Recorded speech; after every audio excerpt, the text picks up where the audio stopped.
Topik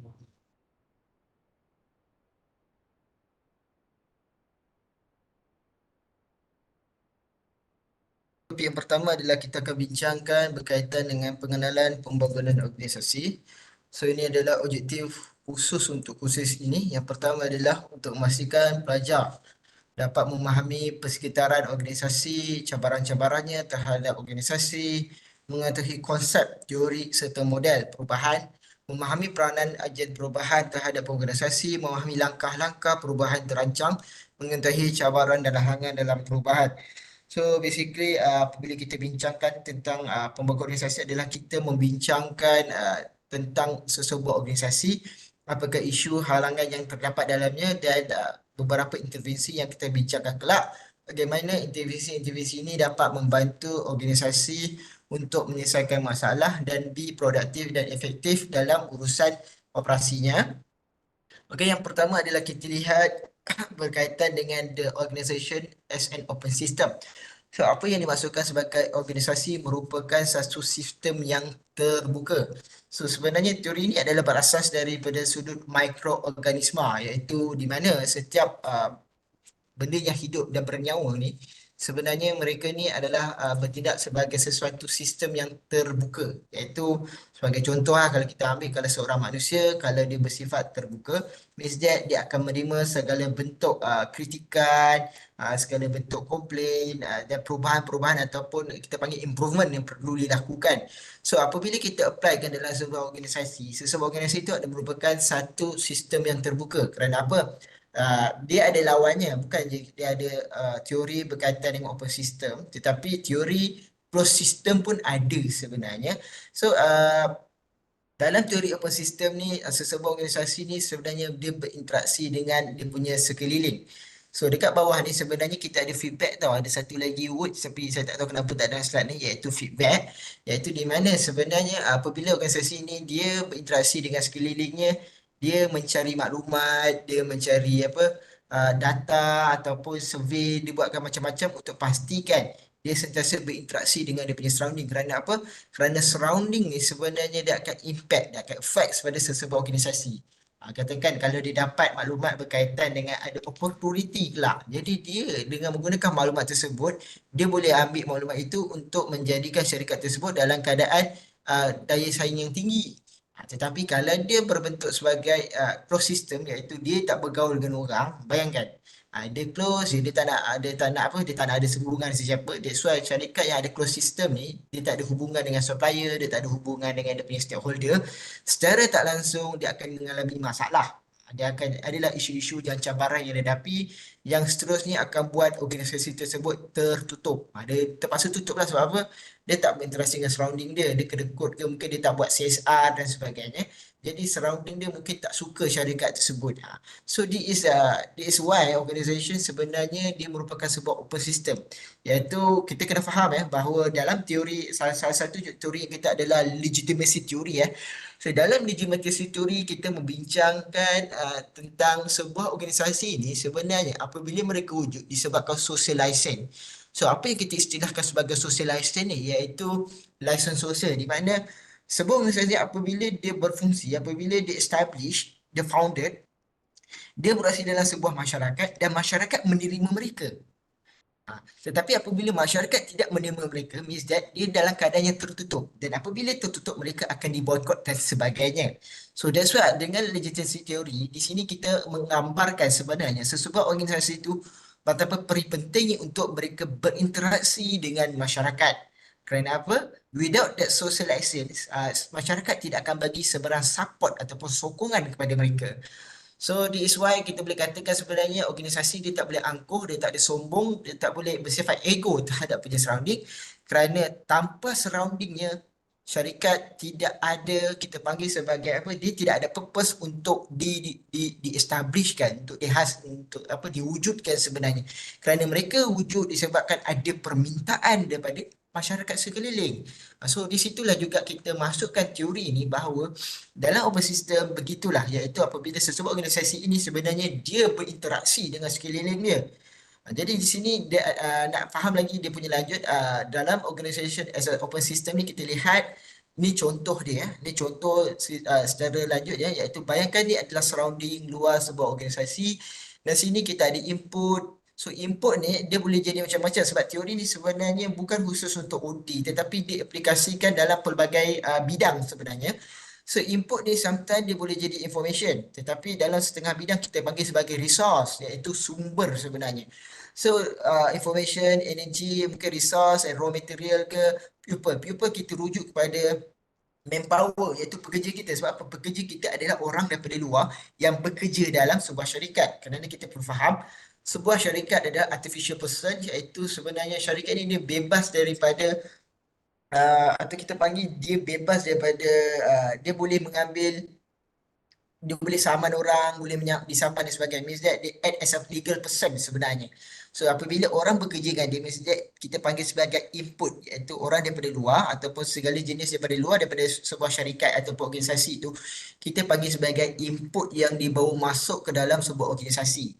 That's why dia berinteraksi dengan pihak-pihak luar untuk dapatkan maklumat, untuk dapatkan sumber tenaga ke, material ke, sumber-sumber yang ada dan termasuklah sumber manusia. Dan apabila dibawa masuk ke dalam sebuah organisasi, dia ada berlakunya proses transformation iaitu perubahan iaitu kita transformkan segala input ni kepada sesuatu. So dekat sinilah mungkin dia akan menggunakan teknologi komponen iaitu menggunakan teknologi dia, mesin dia dan sebagainya. Social komponen. Social komponen kita refer kepada hubungan di antara manusia dengan manusia yang lain iaitu mungkin mereka yang bekerja dalam tersebut iaitu pekerja-pekerja itu dia ada trust, dia ada good culture, and then good personal relationship ataupun kita panggil good leadership dan sebagainya. So di sini kita akan transformkan kita punya input tadi, kita jadikan output. So output ni adalah produk sebenarnya. So whatever produk yang dihasilkan oleh sebuah organisasi, so that is output. So macam mana output ni boleh didapati daripada input. So daripada input ni lah kita mengubah segala jenis yang ada, sumber-sumber yang ada, kita transformkan menjadi output. So kat sini sebenarnya ada satu lagi perkataan yang kita panggil sebagai feedback. So feedback ni sebenarnya kita, daripada feedback ni kita akan inform lah ada perubahan-perubahan yang perlu dilakukan oleh sesebuah organisasi. So proses ini adalah berulang-ulang. Boleh nampak daripada sini pergi ke sini, pergi ke sini, kemudian berboleh pusing bawah balik dan sebagainya. Okay, itu adalah maklumat berkaitan organisation as an open system. And then kita lihat dari sudut persekitaran bagi sesebuah organisasi. So apa yang kita nak referkan sebagai organisasi dan persekitaran ini adalah sebuah organisasi sebenarnya adalah impacted by several factors. So faktor-faktor ni kita akan bincangkan lebih mendalam ya dalam JMJA 3073 pada minggu kedua. So yang ini antaranya adalah in term of politik, ekonomi, teknologi dan juga sosial. So bagaimana persekitaran ni sebenarnya diimpact kepada sesebuah organisasi. Yang pertama kita lihat di sudut politik iaitu keadaan politik sesebuah negara maupun luar negara sebenarnya diimpact kepada organisasi. Sebagai contoh apabila kerajaan baru-baru ini dia mengumumkan kenaikan gaji minimum daripada 1,500 ke 1,700. So itu dari segi politik ataupun kita panggil sebagai legal. So apabila berlakunya kenaikan gaji tersebut dia akan impact kepada organisasi iaitu mampu membayar RM1,700 tersebut atau tidak. So nampak tak bagaimana persekitaran keluar dia boleh jadi ancaman kepada organisasi tersebut iaitu cabaran bagaimana untuk menaikkan gaji tersebut. Selain itu juga dari segi politik kita boleh juga istilahkan sekarang ni apabila kita lihat bahawa berlakunya sebelum ni mungkinlah kita lihat bahawa manpower dan kalangan wanita kurang masuk peluang pekerjaan dalam top management. Tetapi dengan terwujudnya ada contoh kita ada MCCG iaitu Malaysian Code of Corporate Governance mengatakan bahawa 30% top management ataupun board director dalam kalangan syarikat-syarikat publik must be around 30% must be women katakan. So di sini dia akan impact pada organisasi sebenarnya. Termasuk juga peperangan terjadi. Jadi apabila berlakunya peperangan di Ukraine dia akan impact pada organisasi. Bagaimana impact? Dia akan berlakunya kenaikan harga barang. Dan juga kita lihat apabila berlakunya ketidakstabilan politik dalam sesebuah negara menyebabkan uh, syarikat-syarikat ini sukar untuk bersaing dan maju ke hadapan. So ini adalah contoh bagaimana politik sebenarnya boleh memberi negatif ataupun positif impact kepada sebuah organisasi. Dan kita lihat dari sudut sosial iaitu sosial adalah perubahan dalam kalangan demografi ataupun preferences among the people dalam sesebuah negara. Sebagai contoh, apabila kita lihat perubahan trend semasa ya, iaitu apabila sekarang ni ramai anak muda yang suka generasi Z suka bermain gadget katakan. So di sini kita lihat bahawa berlakunya perubahan teknologi. Apabila orang suka main gadget, maksudnya ada perubahan teknologi di situ. Di sini menerangkan bahawa syarikat perlu aware, iaitu sekarang ni trend semasa, customer preference adalah dia motor gadget. Kalau dulu gadget agak mahal, mungkin orang tak mampu nak beli. Katakan dulu handphone satu pun harga pun beribu, sekarang ni below dah 500 pun kita boleh dapat. Jadi dia akan impact kepada organisasi bagaimana untuk menghasilkan handphone dengan kadar yang murah. Dan juga kita lihat iaitu perubahan iaitu dijangka Malaysia akan menjadi sebuah negara tua 2030. So dia akan impact pada organisasi iaitu dia memberi peluang kepada organisasi tertentu untuk menyediakan perkhidmatan untuk orang tua. So this is how sosial sebenarnya bagi peranan. Termasuk juga perubahan sosial iaitu demografi in term of uh, urbanization katakan, iaitu apabila masyarakat di luar bandar mula berpindah ke bandar. So apabila masyarakat di luar bandar berpindah ke bandar, dia akan impact certain organisasi. Sebagai contoh iaitu syarikat hartanah, industri hartanah dia akan melonjak naik. Kenapa? Mereka yang berpindah akan mencari rumah baru katakan. So this how bagaimana perubahan sosial akan organisasi, termasuk juga dengan kita tengok sekarang trending iaitu trending dulu kopi, sekarang dah ada syarikat kemudian ayam penyet, kemudian berkaitan dengan aiskrim dan sebagainya, iaitu kita lihat ada perubahan memoyo, aica dan sebagainya. Ini disebabkan sosial punya living style seseorang tu berubah. So apabila berubahnya living style, iaitu kalau dulu Starbucks dia boleh maintain sebab harga kopi ni very premium, dan during that time hanya ada Starbucks saja, tapi kita dah ada Zeus, dan kita dah ada Tea Life dan sebagainya, dan menjual harga kopi yang berpatutan. Jadi dia akan impact sebenarnya, iaitu masyarakat sekini dah mula terdedah dengan harga kopi yang lebih murah dan sebagainya. So this how sebenarnya bagaimana sosial itu impact pada sebuah organisasi. Dan kita lihat dari sudut teknologi, iaitu bagaimana teknologi impact, iaitu perubahan-perubahan teknologi terhadap sesebuah organisasi. So kita lihat antaranya yang terbaik sekarang ni adalah apabila perubahan kepada teknologi hijau, iaitu EV, iaitu electrical car, iaitu those company yang tak boleh menghasilkan teknologi hijau mungkin dalam masa 10 tahun akan datang, mungkin tidak lagi berdaya saing.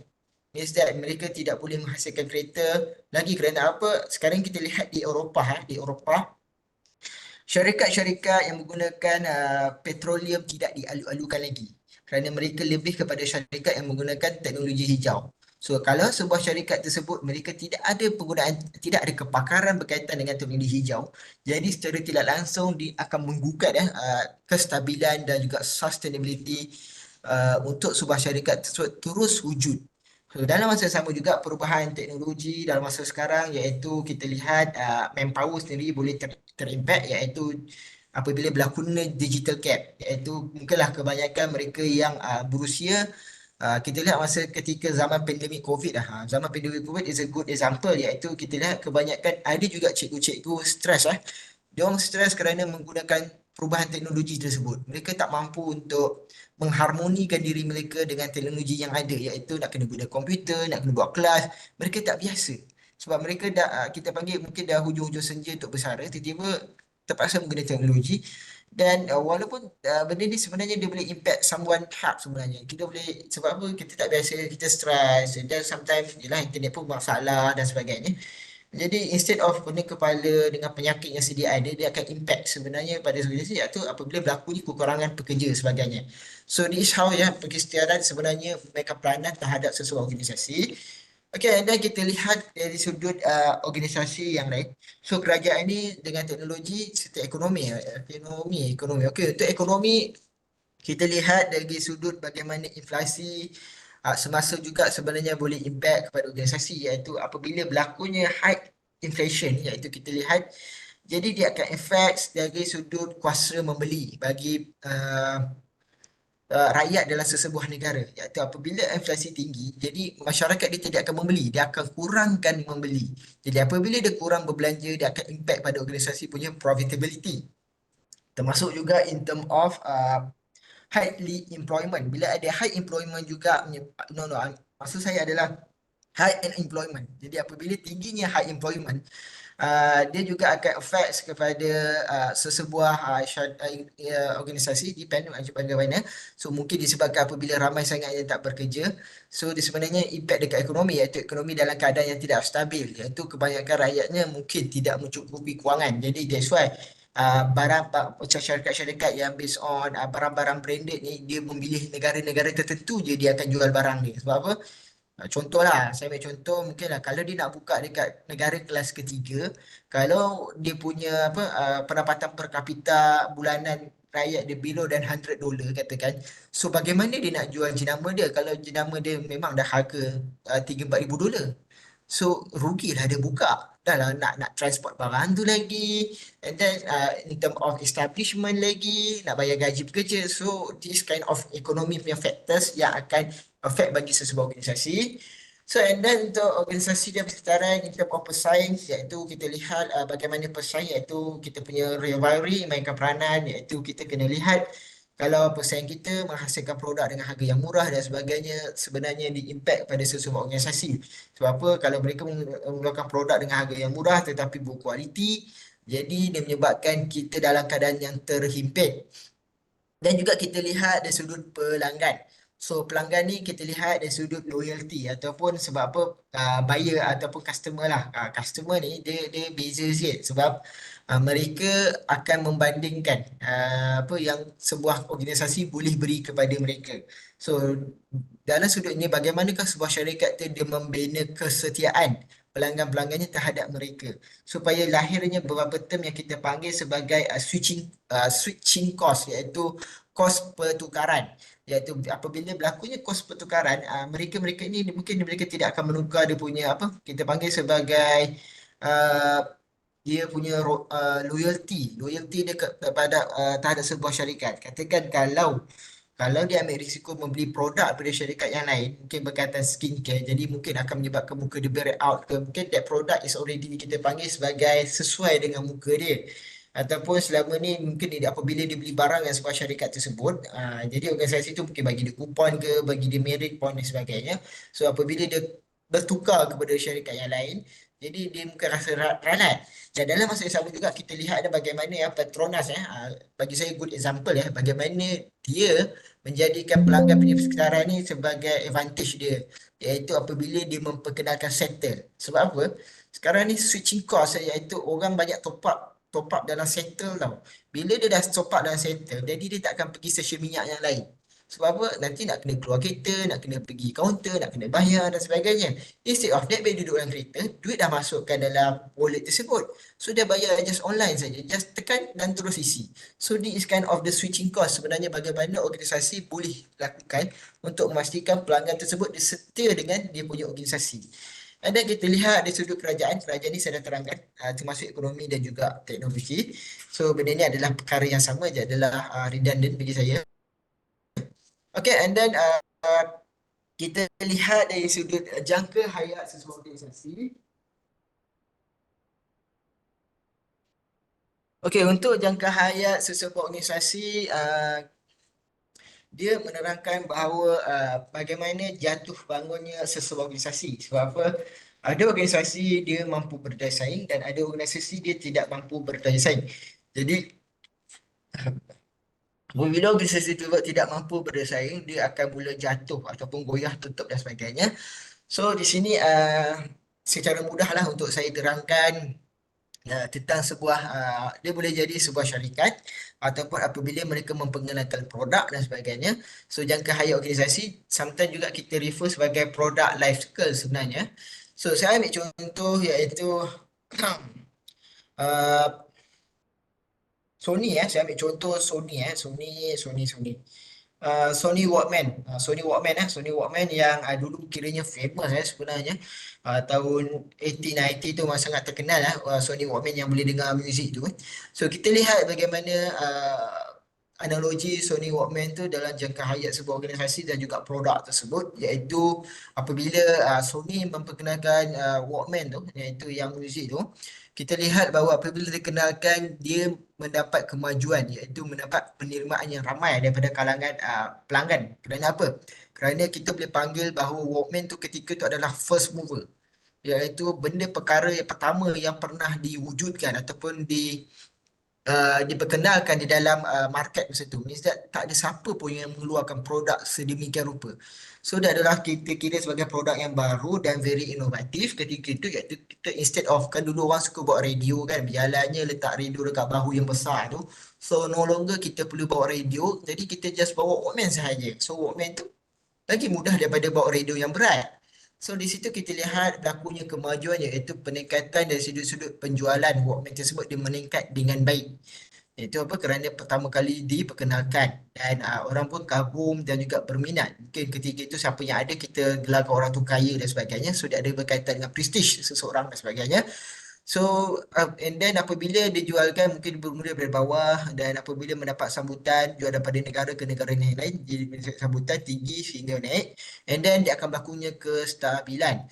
Ketika kemajuan ni berlaku disebabkan kita panggil mungkin market ketika itu not yet saturated, belum lagi tepu, iaitu ialah produk baru dikeluarkan, jadi semua orang nak memiliki produk tersebut. That's why dia akan naik dengan mendadak. Okey, and then berlakunya tempoh kestabilan. So, apa yang kita istilahkan sebagai tempoh kestabilan ni, dianya berlaku apabila produk tersebut kita boleh panggil market saturated, iaitu apabila semua orang dah mula memiliki produk tersebut. So, that's why kadang produk ni dia macam Thomas Edison lah. Tak salah saya ada cerita dia, iaitu dia memang berjaya menghasilkan mentol yang tak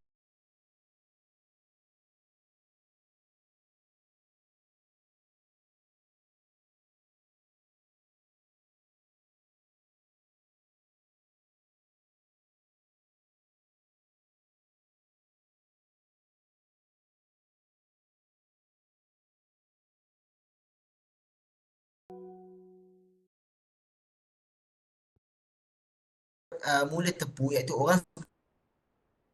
Dan dalam masa yang sama kita lihat bahawa Sony bukannya satu-satunya organisasi yang mengeluarkan kita panggil sebagai portable music player. Sebab apa? Mulalah masuk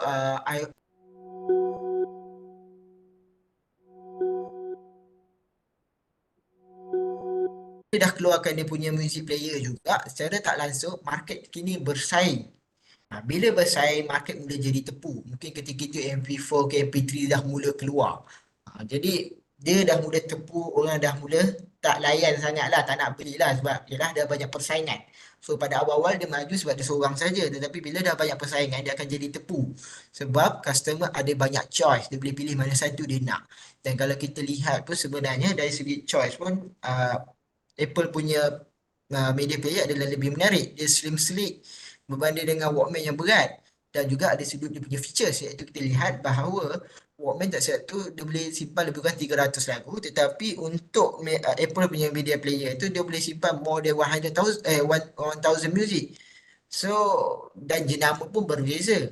Di sinilah akan berlakunya isu, iaitu sama ada sesebuah syarikat itu dia berjaya mengekalkan produk dia atau tidak. Jadi di sini kita lihat bahawa Apple sebenarnya, maksud saya Sony tersebut dia tidak berjaya untuk mengekalkan kestabilan produk tersebut.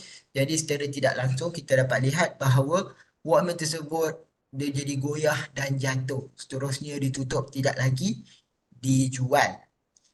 Tetapi kalau kita aplikasikan pula dalam sudut telefon Nokia, kalau kita nak pada Nokia, dia perkara yang sama juga terjadi, iaitu dia maju and then dia start stabil. Apabila ialah pada awal tu dia punya handphone adalah yang paling berkualiti dan dia seorang saja yang keluar, belum lagi ada pesaing lain macam Xiaomi dan sebagainya. And then dia makin tepu apabila wujudnya phone-phone yang menggunakan touchscreen je sahaja. And then dia mula goyah apabila dia tidak mampu menghasilkan telefon touchscreen yang berkualiti seperti jenama yang lain. So dia jatuh. Dia tutup sekejap, kemudian dia bangun balik. Dan dia bangun balik. That's why kita ada pembangunan semula. So apakah pembangunan semula telah dia adalah renewal strategy sebenarnya. Iaitu dia partner dengan Microsoft That's why ada hasilnya handphone yang Lumia, tak silap saya Lumia masa tu. So masa tu adalah renewal strategi yang dilakukan oleh Nokia untuk menghidupkan balik jenama dia. Tetapi dia lihatlah sama ada pembangunan semula itu strategi dia adalah yang sustainable atau tidak. Kerana apa? Kalau sustainable dia akan maju dan proses akan berulang semula. Tetapi untuk Nokia perkara tersebut tidak menjadi dengan baik walaupun selepas proses renewal berlaku dia masih lagi tidak berdaya saing dan akhirnya dia bankrupt dekat bahagian dia punya apa phone punya manufacturing dan dia keluar terus. Means that dia diverse ni maksudnya apabila berlakunya wujudnya kerugian dalam sesebuah kita punya SBU sebab sebuah organisasi dia ada beberapa strategic business unit. So strategic business unit ni tengoklah portfolio mana yang dia melabur. So sekarang dia jual lah, dia jual dia punya SBU unit tu bahagian phone dan sekarang ni Nokia lebih tertumpu kepada pembekal internet dan juga kabel wayar. So ini menunjukkan bahawa itulah yang terjadi jangka hayat bagi sebuah produk kalau tidak berjaya untuk kita renew balik. Okey, saya harap awak faham berkaitan dengan beberapa teori yang telah kita bincangkan tadi. So, and then kita pergi kepada definisi berkaitan dengan UDI. So, ini adalah beberapa definisi yang berkaitan dengan UDI. Yang pertama, kita bincangkan apa yang dimaksudkan dengan UDI. Organization development is an effort. Plan, iaitu secara planning. Organization wide, iaitu secara meluas dalam sebuah organisasi. Manage from the top, iaitu daripada atas, to increase the organizational effectiveness and help through plan interventions in the organizational process using behavioral science knowledge. So apa yang dimaksudkan dengan menggunakan sains tingkah laku? So apa sains tingkah laku ni? So sains tingkah laku ni adalah very unique.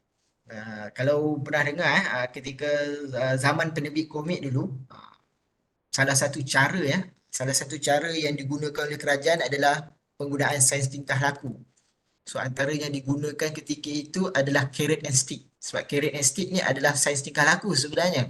So that's why kebanyakan that's why kita panggil sebagai scientific method ni kalau kita follow betul-betul actually kita boleh dapat good outcome sebenarnya. So sebagai contoh ketika pandemik COVID dulu apa yang kerajaan buat berkaitan dengan sains tingkah laku iaitu menggunakan carrot and stick. So carrot ni kita bagi reward. Stick ni kita bagi rotan. Kita rotan kalau tak dengar cakap kan. So ketika COVID dulu kalau anda perasan apa yang kerajaan buat, siapa yang ambil vaksin akan diberikan untuk keluar. Means that kita bagi dia carrot, kita bagi dia reward, boleh makan luar dan sebagainya. So kalau mereka tak ambil vaksin dan sebagainya, kita bagi dia stick, iaitu kita hukum dia. So this is the behavioral science knowledge sebenarnya kalau awak nak tahu. So same goes kepada organisasi. Mereka menggunakan boleh menggunakan tapi bukanlah kita refer kepada that carrot and stick sahaja sebagai sains tingkah laku sebab sains tingkah laku ni adalah meluas sebenarnya dia more than that lah tapi itulah part of the knowledge sebenarnya yang telah diimplementasikan.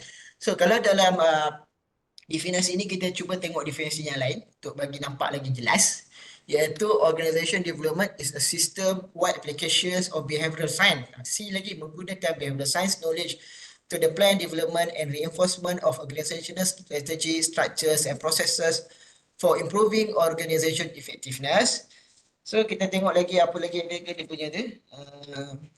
Okay, according to PERC, kita panggil sebagai plan process of change in organization culture through utilization of behavioral science knowledge, technology, research and theory. Masih lagi ada penggunaan behavioral science. Dan last sekali kita lihat di sini, yang ini adalah the aims of organization development enhancing congruence between organization structure, strategy, people and culture, developing a new and creative organizational solutions and developing the organization's self-renewing capacity is occurs through collaborations of organizational members working with. So basically kalau kita lihat, kita nampak daripada ketiga-tiga definisi yang telah dijelaskan tadi, sebenarnya OD ini adalah berkaitan dengan penggunaan science behavior yang kita gunakan dalam sesebuah organisasi untuk membawa perubahan yang dimahukan. So perubahan yang dimahukan ni kita kena reinforce dengan strategi, structure dan proses. Iaitu strategi, structure, proses ni adalah kita refer kepada 4 intervensi yang kita akan bincangkan pada minggu kedua atau ketiga tak silap saya. So itu yang kita bincangkan nanti. And then kita lihat dia merupakan satu perancangan yang rapi sebenarnya, dan perancangan yang rapi ini melibatkan perubahan budaya dalam sebuah organisasi. So perancangan budaya ni bila kita nak mengubah kan, maksudnya lebih mudah sebenarnya kalau nak faham, OD ni adalah plan process of change in organisation sebenarnya, iaitu proses perubahan dalam sebuah organisasi dengan menggunakan sains tingkah laku. Itu secara mudahlah nak faham apa yang dimaksudkan dengan uh, OD, iaitu sains tingkah laku ni. Kita sebab apa, dalam OD ni kita deal dengan pekerja, iaitu employee dalam sesebuah organisasi. Jadi employee ni apabila kita deal dengan mereka, kita kena menggunakan ilmu psikologi, antropologi, sosiologi dan sebagainya. So this is the science behavior sebenarnya. So saya harap awak faham berkaitan dengan definasi yang dikatakan berkaitan dengan OD. So apakah yang akan diubah? So ada beberapa. Pertama adalah berkaitan dengan strategi. So strategi ni kita akan lihat di sudut visi dan misi. Sama ada visi dan misi dia adalah very good one ataupun tidak. Kenapa? Mungkin ada punya visi adalah mungkin sedikit jauh, iaitu macam kita bincangkan kalau strategi dia tadi atau visi misi dia adalah untuk menjadi, kita panggil sebagai apa? Mungkin nak menjadi Asia tadi kan, Asia tadi nak jadi sebuah syarikat tambang murah yang terbesar di Asia. Jadi adakah strategi ini sebenarnya kita panggil sesuai tak, fit tak dengan Asia tersebut, dengan pencapaian dia, dengan modal dia, dengan kekuatan sumber manusia dia. So sama ada dia ada capability atau tidak. Kalau dia tak ada capability tersebut, means that strategy is not good, not fit for them. So means that they have to change dia punya strategi. And then kita lihat dari sudut structure. Structure ni structure dalam sebuah organisasi tersebut. So kalau dia ada banyak structure, mungkin sebelum ni syarikat tersebut dia tak ada change of command, mungkin dia tak ada hierarchy structure, mungkin structure dia bercampur bau. Sebab apa? Structure ni kita ada functionalism, and then kita ada geografi, and then kita ada based on departmentalization, and then kita ada networking structure dan sebagainya. So kita kena tengok which structure sebenarnya sesuai dengan organisasi kita, supaya kelak tidak berlakunya pertindahan kuasa. Sebagai contoh, kalau seorang employee itu dia bekerja dekat dua department dan terpaksa report pada dua department, dia akan menyebabkan confusion. Dia pun pening kepala, dia punya ketua pun pening kepala. Sebenarnya secara strukturnya, employee ni di bawah siapa? Itu masalah structure. And then kita tengok dari sudut proses. Yang tu proses manusia, iaitu isu-isu yang terjadi termasuk team building, and then mungkin ada training and development, mungkin masalah ataupun konflik. Sebab konflik dalam organisasi adalah perkara yang bagi saya perkara uh, yang tidak wujud, tetapi konflik adalah sesuatu yang common dan normal dalam sebuah organisasi. So bagaimana kita nak mengurangkan konflik yang terjadi? Sebab apa? Konflik kita tak boleh mitigate, mustahil nak, tak boleh nak eliminate, mustahil untuk eliminate. Walaupun kita sesama manusia pun, konflik tetap terjadi. Sebab kita ada difference.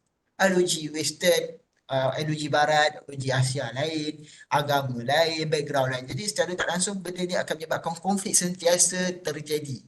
So tetapi walaupun tak boleh eliminate, tapi we need to understand that conflict can be mitigate. So how to mitigate the conflict? So there are several strategy can be used. Mungkinlah antaranya conflict avoidance, compromising, and then kita ada conflict management. So this kind of the process yang boleh kita ubah dalam sebuah organisasi. And then kita lihat dari sudut teknologi.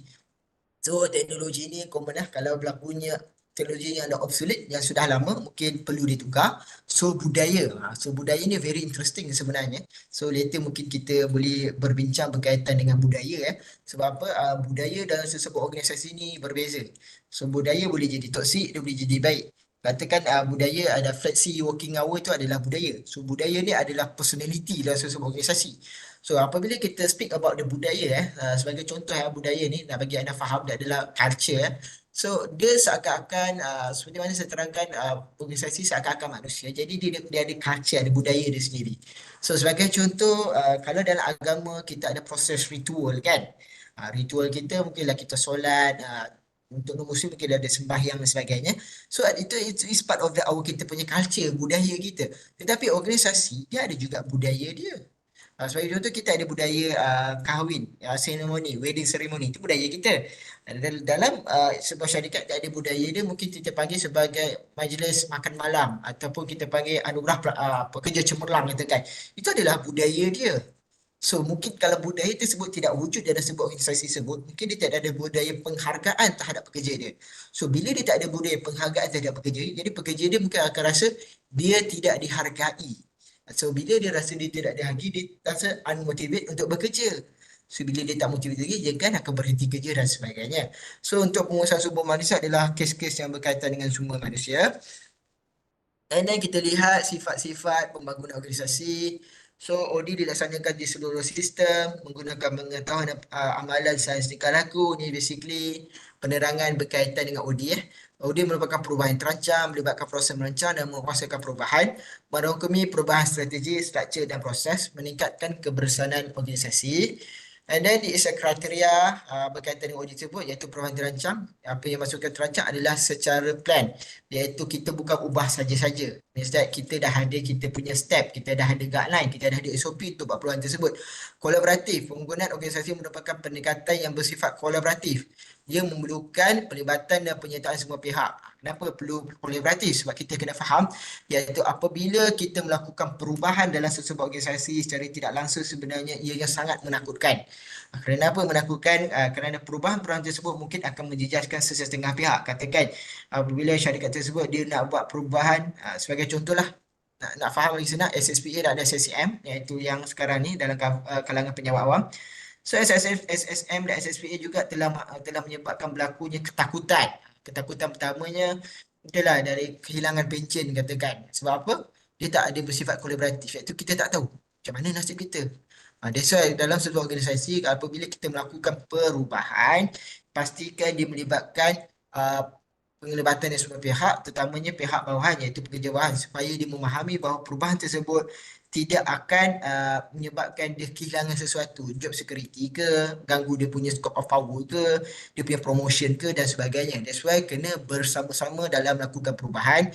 And then kita lihat di sudut prestasi, iaitu prestasi ni kita refer kepada perubahan dilakukan sepatutnya adalah untuk prestasi. Sebab apa? Kalau kita tengok perubahan dilakukan dalam SSPA adalah menekankan kepada prestasi iaitu performance based bagi seseorang pekerja.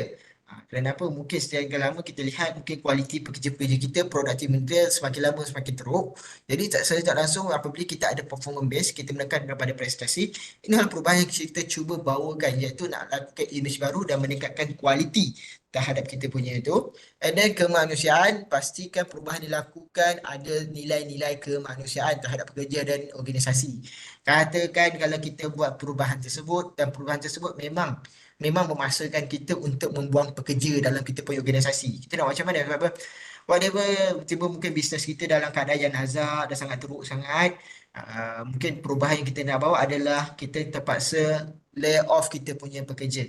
Tetapi walaupun kita nak buat perubahan tersebut, kita dah bincang dengan mereka secara kolaboratif, tetapi kena ada nilai-nilai empati, ihsan dan juga empati kepada mereka. Jadi sebelum kita buang mereka, mungkin kita bagi 3 bulan notis untuk mereka cari kerja dulu, kita bagi pampasan kepada mereka dan sebagainya. So ini adalah contoh nilai kemudian saya perlu dilaksanakan ketika melakukan perubahan. And then kita lihat dalam sistem iaitu sistem ni adalah kita membangunkan sistem ataupun bagaimana kita menghubungkan jabatan-jabatan yang lain. Kerana apa? Kita lihat apabila organisasi ni dah ada silo. Means that silo ni mereka sebenarnya tak bekerja sama.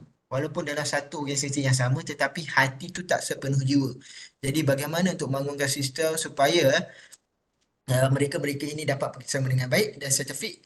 Sertifik ni adalah berdasarkan kajian sertifik ya.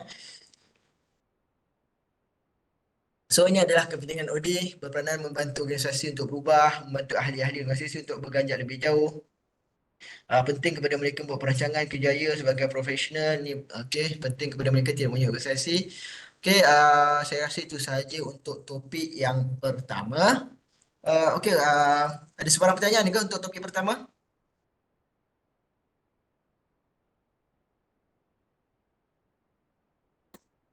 Okey, Okey lagi. tak ada eh? Okey lagi setakat ni doktor. Okey, okey, kita rehat dalam 10 minit macam tu untuk saya ambil nafas. So saya akan sambung ke topik kedua dan kita akan masuk dekat kita punya exercise sikit. Okay? Boleh doktor, boleh.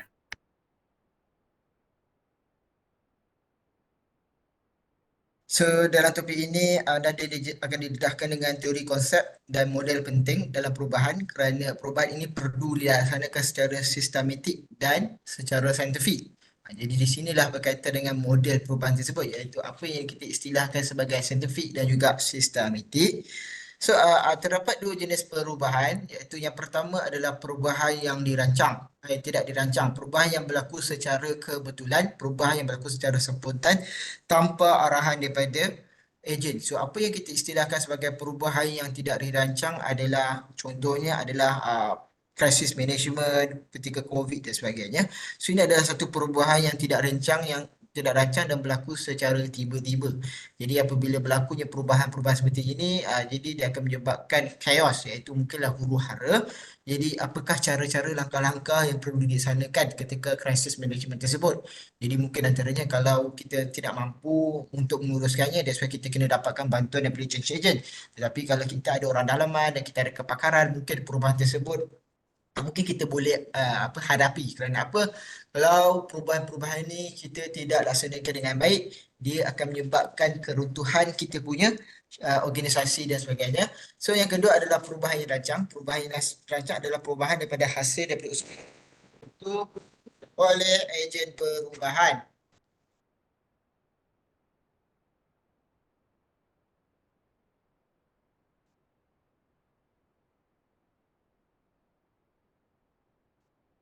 So, apa yang kita masukkan dengan perubahan rancangan adalah perubahan yang mungkin ingin kita lakukan disebabkan faktor-faktor yang tertentu, antaranya mungkin berlakunya productivity dan syarikat menurun, kita punya profitability iaitu kita punya keuntungan semakin jatuh.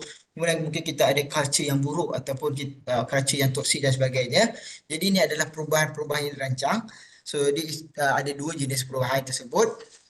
Okay, and then kita lihat kepada slide seterusnya iaitu berkaitan dengan teori-teori dalam perubahan OD. So ada beberapa teori perubahan dalam OD yang kita adalah Lewin Change Model. So dalam Lewin Change Model kita ada Kurt Lewin punya Force Change Model. And then kita ada Action Research Model.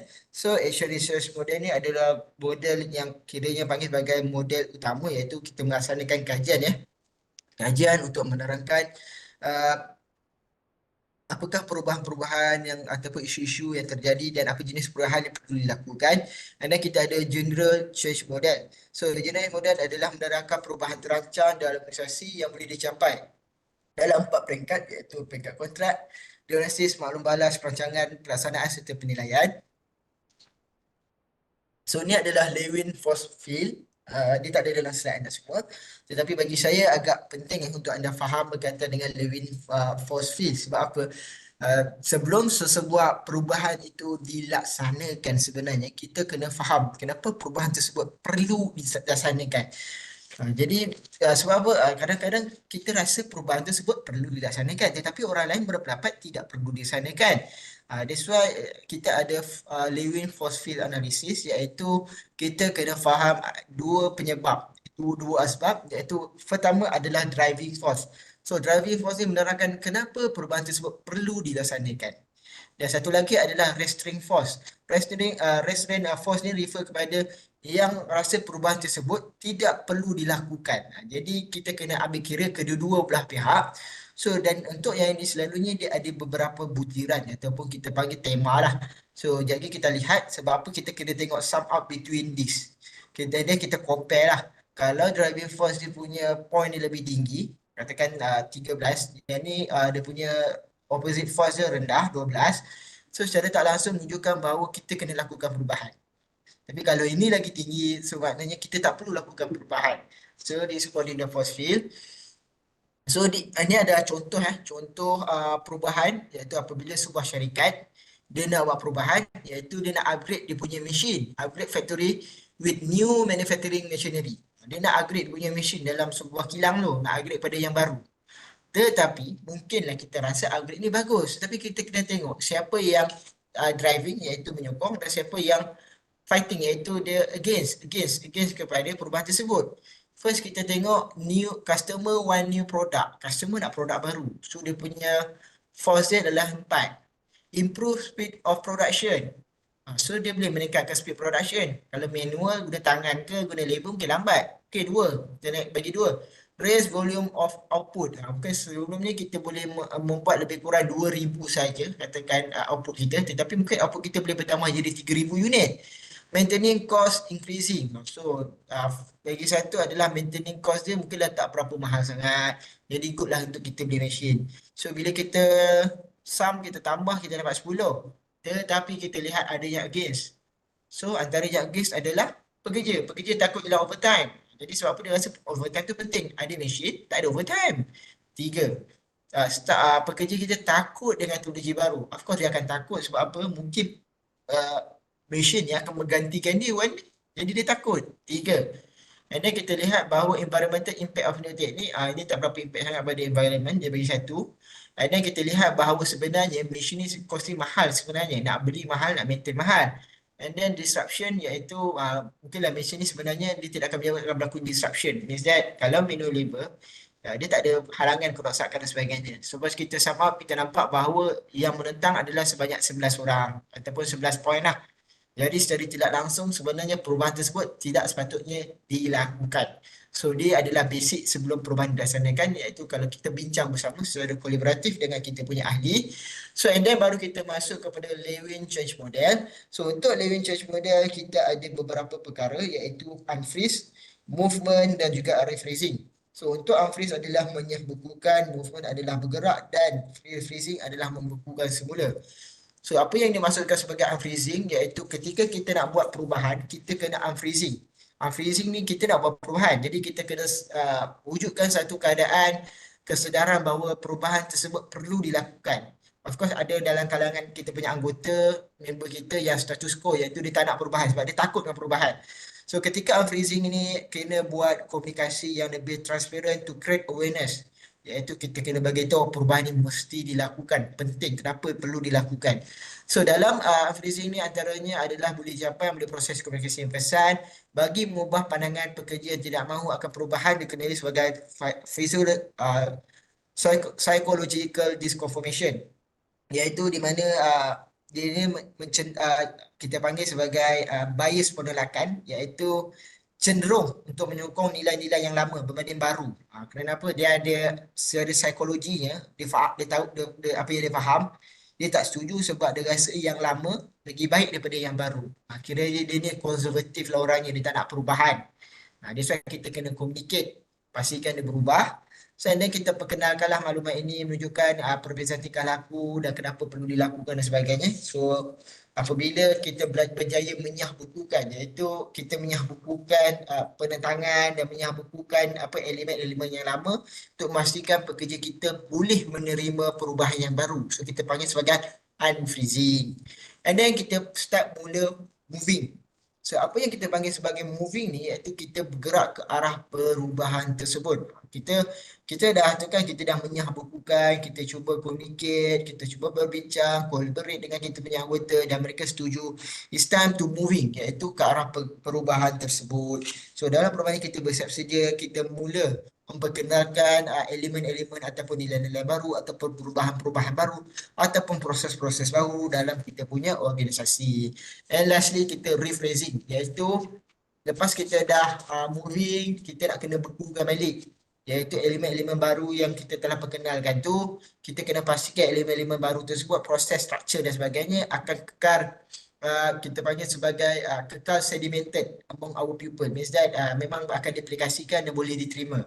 So untuk rephrasing ni mungkin antaranya kita wujudkan norma, kita cuba wujudkan norma baru, mungkin dalam masa sama kita bagi hadiah ke, benefit ke ataupun apa yang bertujuan untuk memastikan mereka yang sebelum ni menentang tetapi kelamaan mereka berpuas hati. So strategi-strategi yang penting dilakukan lah.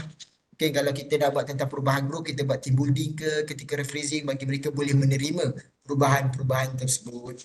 So and then kita pergi kepada action research model. So action research model adalah berkaitan model kajian. So basically saya terangkan dekat sini iaitu apa yang dimaksudkan dengan action research model. Yang pertama kita lihat mengenal pasti masalah. So untuk model kajian bertindak ni iaitu dia adalah model kita panggil sebenarnya action model ni adalah research action research planning sebenarnya. Iaitu pertama apabila pegawai eksekutif ataupun seseorang yang berkuasa dalam organisasi mereka merasakan bahawa adanya isu ataupun masalah organisasi tersebut dan mereka perlu melakukan perubahan. Jadi benda pertama mereka akan cuba berunding dengan ejen perubahan ataupun pakar statistika laku. Jadi dia akan bincanglah dengan pengemal OD tadi. Di kat sini adalah kita panggil sebagai perbincangan awal iaitu perubahan apa dulu dilaksanakan, bagaimana kalau saya punya syarikat saya mengalami masalah produktiviti. Jadi perubahan apa yang perlu dilaksanakan. Ketika ini berlakunya perundingan. Kemudian selepas berunding, OD tadi mungkin dia akan minta organisasi untuk melaksanakan pengumpulan data. So apa kita kena kumpul data. Betul ke masalah tersebut benar-benar terjadi dalam organisasi kita. Jadi datanya antaranya kita interview, buat sorak-borang soal selidik, pemerhatian dan data prestasi. So this important untuk anda faham model kajian bertindak kerana dalam group assignment anda seakan-akan kena buat macam ni. Kita dah berubah, saya tak sure. Pasal saya kena buat ke minggu buang iaitu model untuk ni kajian bersama. And then maklumat balas kepada pelanggan ataupun kumpulan. So selepas anda dah identify masalah-masalah yang ada, kemudian buat perbincangan dengan ahli kumpulan ataupun pasukan-pasukan yang ada dalam dalam anda punya organisasi. So dekat sini OD akan cuba bentangkan maklumat yang ditemui. Jadi dia akan bentangkan lah apa dia masalah tersebut. Okey, masalah ini benar-benar terjadi, departmen mana terjadi, grup mana yang bermasalah, individu mana yang bermasalah dan sebagainya. So dekat sinilah dan akan berlakunya proses feedback dan sebagainya. Selepas itu mereka akan bersama-sama. Sebab apa? Kadang-kadang kita kena tahu. Mungkin ketika OD buat tu dia shock sendiri, kita risau dia shock sendiri, iaitu dia sendiri yang identify masalah tersebut, tapi kita tak pasti sama ada masalah tersebut adalah betul-benar terjadi atau tidak. So dekat sinilah berlakunya maklum iaitu kita panggil diagnosis masalah bersama, iaitu di mana OD dan juga syarikat ataupun organisasi masing-masing juga lah akan membentangkan hasil masalah mereka jumpa dan di sini juga lah mereka kena setuju sama ada untuk mereka bekerjasama atau tidak. So seterusnya kita beralih ke poin nombor 6 iaitu merancang pelan tindakan bersama. So apabila mereka bersetuju untuk bekerjasama, jadi adalah beberapa pelan tindakan yang perlu diambil. Kat sini kita lihat bermula proses moving. Seperti mana yang model perubahan Dewing tadi iaitu mula pergerakan untuk melakukan perubahan dalam organisasi tersebut. So apabila kita dah buat pelan tindakan, tiba maksudnya untuk kita melaksanakan. So melaksanakan ni adalah di bahagian rephrasing, iaitu kita nak rephrase balik apa yang telah kita lakukan. Dan last sekali kita kumpul data selepas tindakan. So apa maksud kumpul data selepas tindakan? Kita nak kena tahu sama ada uh, perubahan yang kita laksanakan tadi benar-benar okey atau tidak, ada masalah tak selepas perubahan tersebut. Jadi kita kena faham kerana kita risau takut perubahan yang dilaksanakan juga sebenarnya tidak mampu untuk membantu organisasi tersebut. Katakan kalau dia nak menaikkan productivity ataupun profitability dia tadi selepas perubahan, tiba-tiba sama saja keadaannya. Mungkin ketika perubahan perantindakan itu sebenarnya ataupun ketika donasi sebenarnya bukan masalah di bahagian strategi, tapi mungkin di bahagian sumber manusia ke, mungkin dekat bahagian proses manusia ke, mungkin di bahagian masalah teknologi dan sebagainya. So di sini kena tengok selepas kita buat tu. And then kita pergi kepada general models of plan change. So yang ni seakan-akan sama sahaja dengan action research tadi. Cuma yang ni adalah lebih kita bagi sebagai model umum perubahan. So ini lebih kepada pembentukan kontrak sebenarnya di antara OD dan juga organisasi. So yang pertama dalam model umum perubahan kita ada pengenalan dan membentuk kontrak. Perangkat ini membantu pengurus memutuskan sama ada mereka mahu mengubah. So kita kena faham sama ada organisasi tersebut ataupun pengurus ataupun CEO dalam organisasi tersebut dia nak melakukan perubahan atau tidak dalam dia punya organisasi dan sama ada dia mampu untuk memberi komitmen dari segi sumber sudut atau tidak. Kerana apa? Untuk melakukan perubahan dia bukanlah harga yang murah. Kerana perubahan ni dia memerlukan ejen perubahan dan kita perlu membayar mahal pada ejen perubahan tersebut. Dalam masa yang sama juga ada proses entering iaitu pengumpulan data untuk mengambil masalah-masalah organisasi ataupun peluang yang positif kepada penyidikan. Di sini adalah pengenalan dan pembentuk kontrak iaitu kita kena faham apabila di mana seorang pengurus ataupun CEO company itu dia berjumpa dengan ejen perubahan, dia akan bincangkan perubahan yang dilakukan. So ketika ini akan berlakunya proses entering juga. So yang pertama dia engage, and then kita entering iaitu di mana uh, di sini juga CEO tu atau pengurus tadi dia akan cuba memberi maklumat ataupun memberi izin kepada ejen perubahan tadi untuk melakukan pengumpulan data berkaitan dengan masalah-masalah organisasi tadi. Sebab dia kena dapat at least perspektif apa masalah yang terjadi, dan then kita pergi kepada proses yang kedua iaitu diagnosis. So walaupun kita telah dimaklumkan berkaitan dengan masalah ataupun isu, tetapi kita nak ejen perubahan dia nak tahu lebih mendalam. Jadi untuk tahu lebih dalam mungkin dia akan pergi kepada organisasi tersebut. Di sini ada beberapa peringkat yang akan dilakukan iaitu tiga peringkat utama iaitu organisasi, kumpulan dan individu.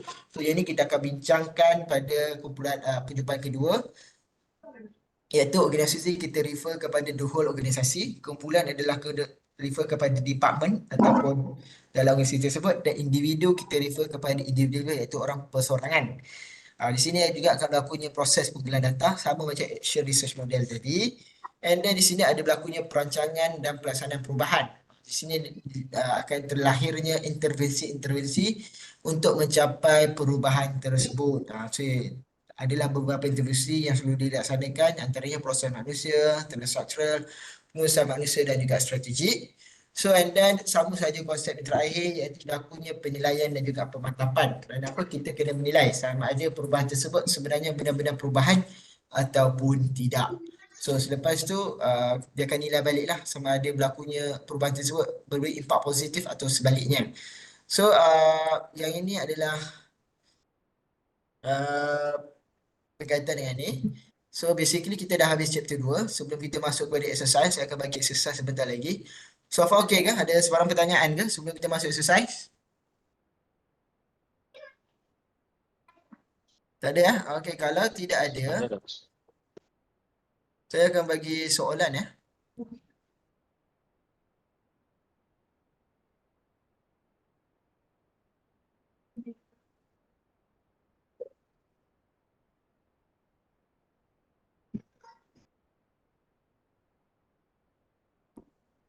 So boleh tengok dekat chatbox, ada lebih kurang 7 soalan. Soalan satu, soalan satu, satu grup boleh pilih. Soalan dua, dua grup boleh pilih. Soalan empat, dua grup boleh pilih. So pastikan soalan tersebut tidak bertindan So anda boleh tulis grup mana nak soalan mana satu. So saya akan bagi lebih kurang dalam 45 minit untuk anda siapkan tugasan tersebut dan tulisan dalam kelas sendiri. Dalam lebih kurang 40 something yang tu kita akan jumpa kembali. Ada ke soalan pertanyaan? Mama, ini ya. Silakan Ada lagi dua tiga kumpulan dah tak saya. Kuantan ada lagi tiga. Silakan grup daripada Kuantan.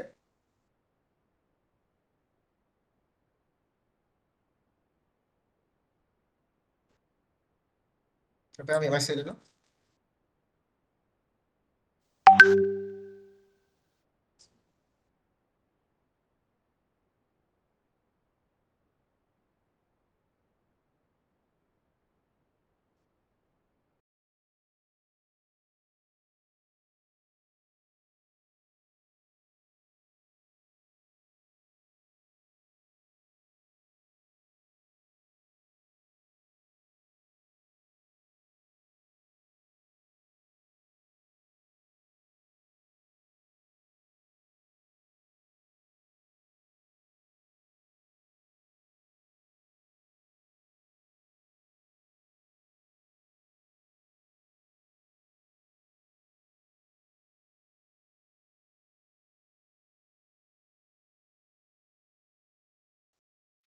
Okey, kami memilih definisi pembangunan organisasi ya. Pembangunan organisasi merujuk kepada proses terancang dan berterusan dalam menilai, memperbaiki dan memperkukuh struktur, strategi, proses terbudaya dalam sesebuah organisasi. Tujuan utama pembangunan organisasi adalah untuk meningkatkan keberkesanan dan kecekapan operasi organisasi secara menyeluruh dan memastikan ia dapat mencapai matlamatnya dengan lebih baik dan bersesuaian dengan perubahan persekitaran serta keperluan pasaran. Seterusnya saya serah kepada Pizza Izmi. Okey. Okey. Terdapat 4 peringkat pembangunan organisasi. Pertamanya adalah penilaian, mewujudkan pelan, pelaksanaan impian dan penilaian kepada pelan tersebut. Okey, seterusnya kita pergi kepada kepentingan pembangunan organisasi itu sendiri. Sebenarnya program pembangunan organisasi dia ada beberapa kepentingan. Salah satu yang utama adalah untuk membantu organisasi secara langsung dan tidak langsung untuk menilai kemampuan organisasi tersebut dan persekitaran serta menilai segala strategi, struktur dan proses dalam organisasi tersebut. Kemudian kita ada juga kepentingan lain dalam pembangunan organisasi. Seperti intervensi pembangunan organisasi yang diwujudkan untuk meningkatkan keberkesanan dan prestasi pembangunan organisasi dengan menangani isu-isu yang berkaitan dengan proses, garis besar, budaya dan orang ramai untuk mengalami peningkatan produktiviti dan kualiti kerja. Kemudian amalan pembangunan organisasi dapat meningkatkan dan menggalakkan penglibatan pekerja dalam proses untuk membuat keputusan yang lebih baik dan menyediakan peluang untuk pertumbuhan dan pembangunan serta mewujudkan persekitaran kerja yang lebih baik sebenarnya. Kemudian terdapat juga kepentingan lain iaitu menghasilkan kepimpinan yang kuat. Pembangunan yang lebih baik adalah komponen penting dalam pembangunan organisasi secara keseluruhan. Kalau kita melabur dalam latihan kepimpinan dan bimbingan, tidak mustahil organisasi boleh membangunkan kelebihan daya saing dan pemimpin yang berkesan yang boleh memberi inspirasi dan membantu pasukan dalam memacu inovasi. Kemudian bangunan operasi juga dapat menggalakkan inovasi dan kreativiti dengan mewujudkan budaya menilai idea, bereksperimental dan mengambil risiko baru. Jadi ini membolehkan organisasi untuk terus maju dalam landscape yang lebih kompetitif. Dan sejajar dengan matlamat strategik, pembangunan operasi dapat memastikan struktur, proses dan kaki tangan sejajar dengan matlamat organisasi. Oleh kerana ia memupuk kepada arah kerja yang lebih berorientasikan matlamat yang sama, organisasi akan dapat meningkatkan tumpuan strategik mereka dan meningkatkan peluang untuk mencapai hasil yang diinginkan.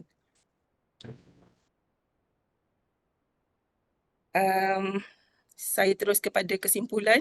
Okey. Atau Cik Hafizul ada? Tak apa, Doktor saya teruskan kepada kesimpulan. Silakan. Okey, pembangunan operasi sebenarnya dalam pembangunan operasi amat penting kerana ia membolehkan organisasi menyesuaikan diri dengan dinamika perniagaan. Jadi secara tak langsung dapat memaksimumkan produktiviti dan keberkesanan dalam operasi dan memastikan daya saing yang sentiasa berterusan dalam industri. Okey, sekian. Terima kasih, Doktor. Terima kasih pada kumpulan ini. So, kelas seterusnya ada lagi dua kumpulan tak salah saya, itu kumpulan daripada Kuantan, kumpulan Cik Zulkifli dan kumpulan Cik Fahrul jika ada.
Kau Doktor, Assalamualaikum. nampak slide ke? Nampak? Ya. Okey, dah. Saya wakil kepada kumpulan 3 Q Kuantan. Nama saya Ahmad Mazadi bin Mazuki 283145. Uh, kumpulan saya Muhammad Rifaat bin Muhammad Ridwan 283270, Wang Abdul Hadi bin Wang Ismail 283563, Zulkifli bin Muhammad 283361 dan yang terakhirnya ialah Muhammad Amirul Aiman bin Muhammad Alwi 283465. Okey. Kumpulan kami memilih soalan nombor 6 iaitu terangkan teori jangka hayat sebuah organisasi. Okey. Ambil satu organisasi sebagai contoh dan aplikasikan teori tersebut. Okey. Jadi kami pilih teori jangka hayat organisasi. Teori jangka hayat organisasi adalah konsep yang memaparkan bagaimana sesebuah organisasi berkembang dan berubah melalui beberapa peringkat sepanjang hayatnya, dari awal penubuhan hingga penurunan atau penamatan operasi. Beberapa model yang sering digunakan untuk menggambarkan kitaran hidup organisasi termasuk model 5 peringkat yang merangkumi penubuhan, pertumbuhan, kematangan, penurunan dan akhirnya pembaharuan atau penutupan. Slide tak gerak? Dah tu ke? Dah gerak tak? Slide. Dah. Belum. Slide saya macam tak bergerak. Orang lain gerak ke slide? Saya yang gerakkan. Ya. Ni bergerak. Okey. Silakan. Okey. 5 peringkat teori jangka hayat organisasi. Yang pertama ialah penubuhan, iaitu inception atau startup. Di peringkat ini, organisasi baru bermula dengan sumber yang terhad dan seringkali berfokus kepada mengukuhkan produk atau perkhidmatan mereka. Kewujudan mereka sangat bergantung kepada visi, pengasas dan strategi awal untuk membina asas. Yang keduanya ialah pertumbuhan. Organisasi mula berkembang dan memperluas operasinya, menjana pendapatan dan menarik perhatian pelanggan. Pada peringkat ini, organisasi berusaha mencapai kestabilan operasi dan meningkatkan kecekapan. Struktur organisasi juga mula terbentuk dan ada fokus pada mengekalkan aliran pendapatan. Yang ketiga ialah kematangan, iaitu pada tahap ini, organisasi telah mencapai kedudukan yang stabil dan matang dalam pasaran dengan operasi yang mampan dan rangkaian pelanggan yang kukuh. Walau bagaimanapun, risiko kelesuan dalam inovasi juga lebih besar.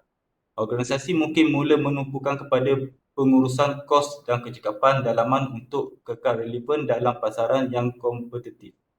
Yang keempatnya ialah penurunan. Jika organisasi gagal menyesuaikan diri dengan perubahan dalam pasaran atau teknologi, ia mungkin mula kehilangan daya saingan dan mengalami penurunan pendapatan serta kecekapan operasi. Dalam peringkat ini, organisasi mungkin mempertimbangkan untuk melakukan perubahan struktur atau mencari kaedah pemulihan.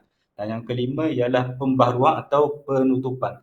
Organisasi boleh memilih untuk memperbaharui diri melalui perubahan strategi, memperkenalkan produk atau teknologi baru, atau menggabungkan dengan entiti lain. Jika tidak, ia mungkin menghadapi penutupan.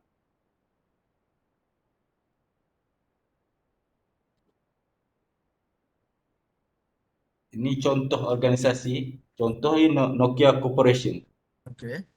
Di mana bagaimana teori ini dapat diaplikasikan kepada Nokia, syarikat teknologi terkenal dari Finland yang pernah menguasai pasaran telefon mudah alih. Pada peringkat penubuhan 1865, Nokia bermula sebagai sebuah syarikat pengeluaran kertas pada tahun 1865. Ia beralih kepada sektor teknologi sekitar tahun 1960-an dengan menjual pelbagai produk elektronik dan komunikasi. Iaitu peringkat pertumbuhan 1980 hingga 2000, pada awal 90-an, Nokia 1990-an, Nokia mengalihkan fokusnya sepenuhnya kepada industri telekomunikasi dan mula menghasilkan telefon mudah alih. Dengan populariti telefon mudah alih, Nokia mengalami pertumbuhan yang pesat dan menjadi syarikat peneraju global dalam pasaran ini dengan inovasi dalam teknologi telefon mudah alih dan rangkaian. Peringkat kematangan iaitu tahun 2000-an, Nokia berada di puncak kejayaan pada akhir 90-an dan awal 2000-an. pada masa ini ia menguasai lebih 40% pasaran telefon mudah alih global. Walau bagaimanapun ketika iPhone 2007 dan telefon Android 2008 mula muncul, Nokia gagal berinovasi untuk bersaing dalam pasaran telefon pintar. Iaitu pada peringkat penurunan iaitu tahun 2010-an, Nokia mengalami penurunan mendadak apabila gagal bersaing dengan teknologi iOS dan Android. Penguasaan Nokia dalam pasaran mudah alih mula merosot dengan cepat dan akhirnya Nokia menjual bahagian telefon mudah alihnya kepada Microsoft pada 2014.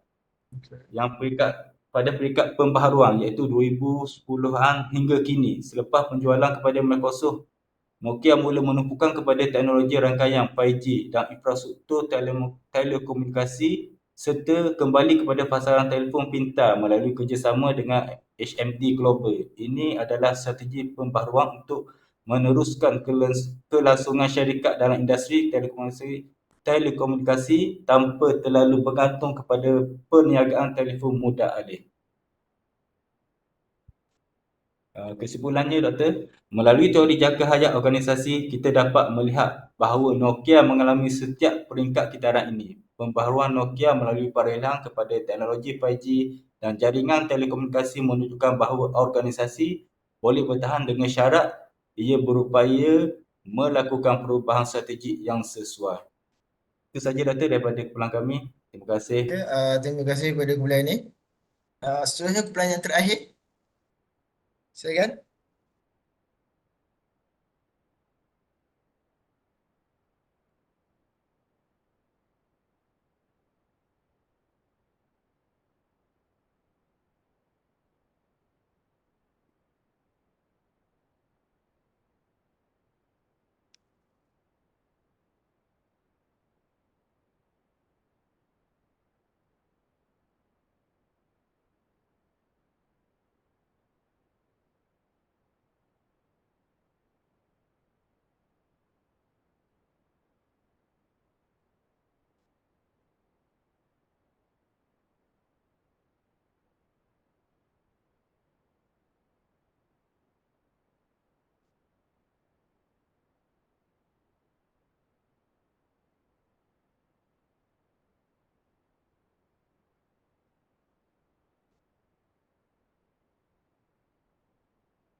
Assalamualaikum Prof. Doktor. So, ya. Kita orang lambat sikit. Ada bab lagi ke Doktor? Tak apa, it's okay. Bab terakhir ni sependek je. Take your time dulu. Oh ya ke? Okey, itu sebab kita orang tengah ahli kumpulan kita orang tengah buat tu. Lepas siap tu baru kita orang present. Okey Doktor? Tak apa, saya bagi lagi, boleh. Silakan. Okey, terima kasih Doktor.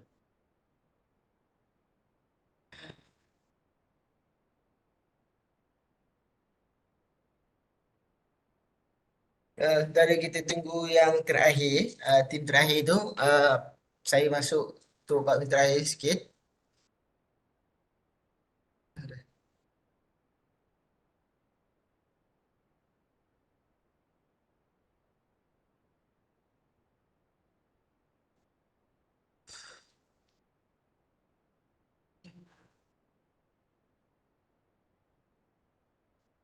Kita masuk untuk bab yang terakhir iaitu berkaitan dengan ejen perubahan.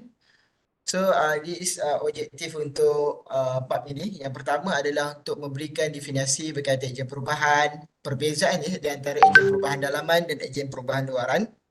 Juga kita membincangkan sifat-sifat yang ada pada seseorang ejen, serta ilmu yang perlu ada pada seseorang ejen perubahan, serta menguraikan punca-punca rintangan atau halangan dalam perubahan serta menangani halangan tersebut dan mengurus perubahan dengan berkesan.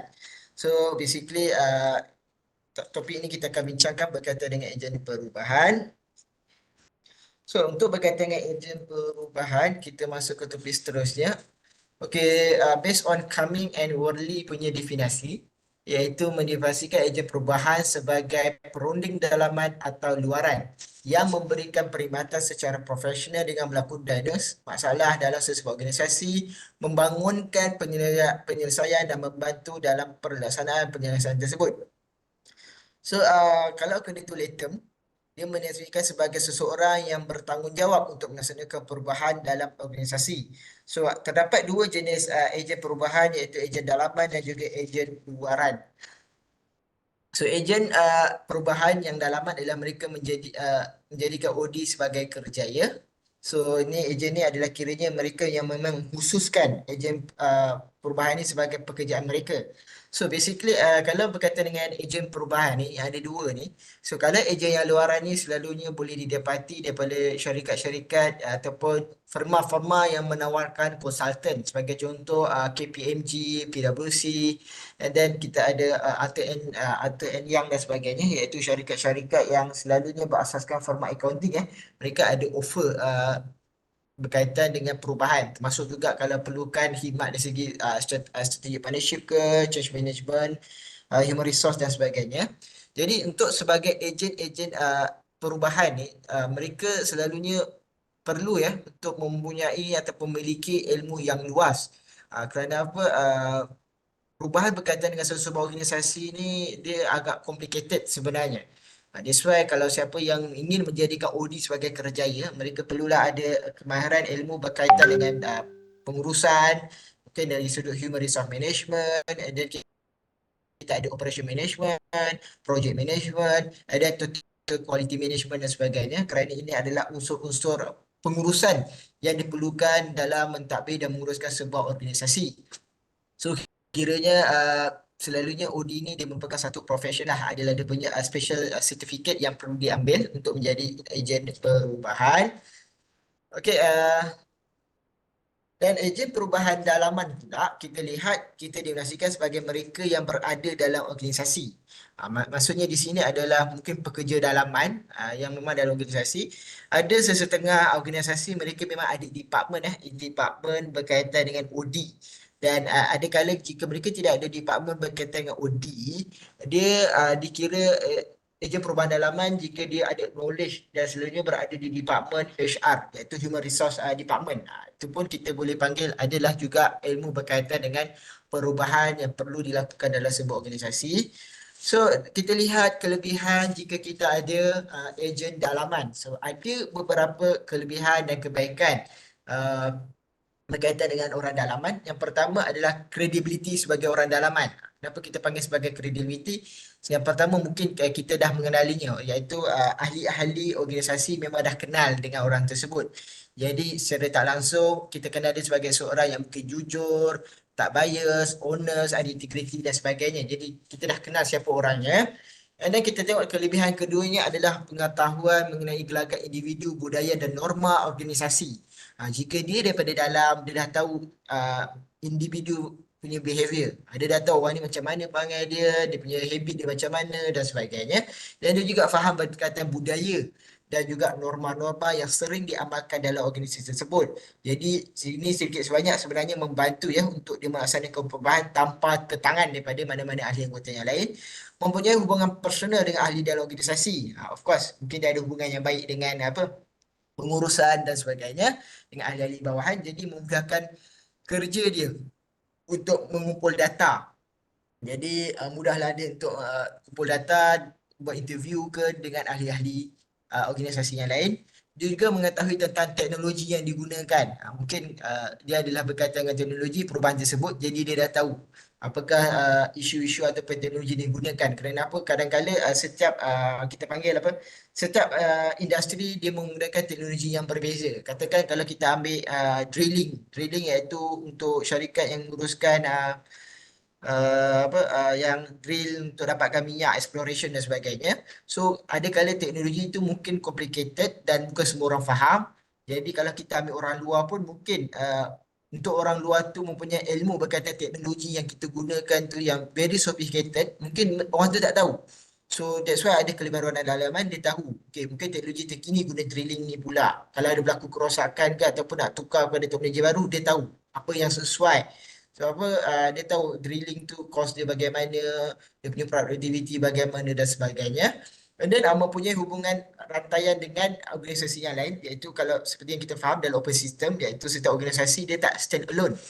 dia ada hubungan dengan organisasi-organisasi yang lain. Jadi dia sebagai orang dalam mungkin dia kenal lah siapa supplier dia, siapa customer dia, siapa dia punya stakeholder yang ada stake ataupun punya kepentingan terhadap organisasi tersebut. Jadi apabila perubahan tersebut dilakukan, jadi secara tidak langsung mudah untuk melakukan perubahan tersebut. And then ejen perubahan luaran adalah ejen yang kita bawa daripada luar masuk ke dalam organisasi kita. Misalnya semua yang betul-betul daripada luar. So, apakah kelebihan ejen luaran? Yang pertama adalah kredibiliti sebagai seorang pakar. Kenapa kita panggil sebagai kredibiliti seorang pakar? Kerana sebagai orang luar memang dia punya pengkhususan, itulah pekerjaan dia. Jadi secara tidak langsung dia punya ilmu. Ilmu yang mungkin kita panggil sebagai ilmu yang tinggi dalam OD. Mungkin dia dah biasa, dah ada pengalaman dengan menguruskan perubahan pelbagai jenis industri, pelbagai jenis company. Jadi secara tidak langsung dia ada kepakaran yang benar-benar pakar. Tetapi dalam masa yang sama juga kita istilahkan krediti pakar ni means that dia bukan orang dalaman, jadi dia tidak ada isu berkaitan dengan organisasi yang ingin dilakukan. Jadi orang luar ni selalunya kita pandang sebagai orang yang ada kepakaran, ada pengalaman dan juga adalah kekuatan dia untuk melakukan perubahan dan tidak mengetahui sejarah negatif organisasi. Yang ini penting kerana apa? Jika orang dalam selalunya dia ada negatif bias. Susah sebenarnya kita nak buang negatif kita punya bias tu. Sebab apa? Manusia ni kita ada sifat dendam kadang-kadang. Kita tahu orang ni jahat dengan aku dulu. Jadi apabila kita buat perubahan, mungkinlah secara tidak langsung kita cuba eliminate kita punya musuh ke ataupun kita tak suka orang tu, kita akan cubalah untuk rotate dia punya jawatan dan sebagainya. So basically kelebihan orang luaran adalah dia dikira sebagai orang yang tidak ada bias terhadap orang dan tidak mempunyai sebarang isu dengan organisasi tersebut dan memiliki pengalaman luas dari pelbagai jenis organisasi. Yang ni macam mana saya terangkan, dia dah biasa handle sama ada kecil atau besar. So complicated macam mana pun dia pernah handle. Jadi secara tak langsung isu-isu yang kita nak ubahkan tu mungkin dia boleh membantu. Jadi ini juga bagus sebenarnya untuk menjimatkan kos, iaitu supaya perubahan yang kita lakukan itu tepat. Jadi bila diagnosis mungkin isu-isu yang terjadi itu tepat. Bila dah accurate, secara tak langsung kita tidak membazirkan kos kita untuk melakukan perubahan kali kedua dan seterusnya. Ini adalah etika yang pertama adalah melakukan perubahan yang tidak tepat. Ini apabila orang tu kurang ilmu, kurang knowledge, kurang pengalaman dan exposure, mungkin dia akan melakukan perubahan yang tidak tepat. Jadi ini adalah kos sebenarnya, iaitu perubahan nak melakukan perubahan bukan kos. Penyalahgunaan maklumat, mungkin dia melakukan perubahan untuk pelbagai jenis syarikat, jadi mungkin dia boleh jadi insider punya information, iaitu the trade-nya maklumat yang dia dapat daripada sebuah syarikat tu dijual kepada syarikat yang lain. Ini dikira penyalahgunaan maklumat. Tidak boleh paksa, mungkin dia paksa syarikat tersebut untuk buat perubahan walaupun syarikat tersebut rasa tidak perlukan perubahan untuk certain aspek ataupun skop yang perlu dilakukan, tapi ejen perubahan kata perlu-perlu. Dia macam ibarat kalau kita hantar kereta pergi ke mekanik, mekanik suruh tukar semua. Padahal kita rasa rosaknya satu je, tapi dipaksa-paksa. So dia gambaran analogi lebih kurang macam tu. And then kesilapan teknikal, iaitu kesilapan teknikal ni mungkinlah dia punya intervensi dia salah, iaitu sepatutnya benda itu berkaitan dengan proses manusia tetapi dia melakukan intervensi strategik dan sebagainya. So ini adalah kesilapan teknikal ya.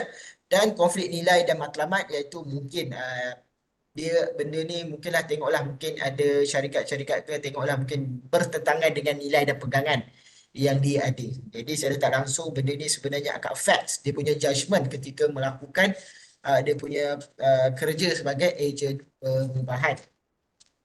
Okay, and then kita pergi kepada ilmu dan kemahiran yang diperlukan sebagai seorang ejen perubahan, antaranya kemahiran intrapersonal.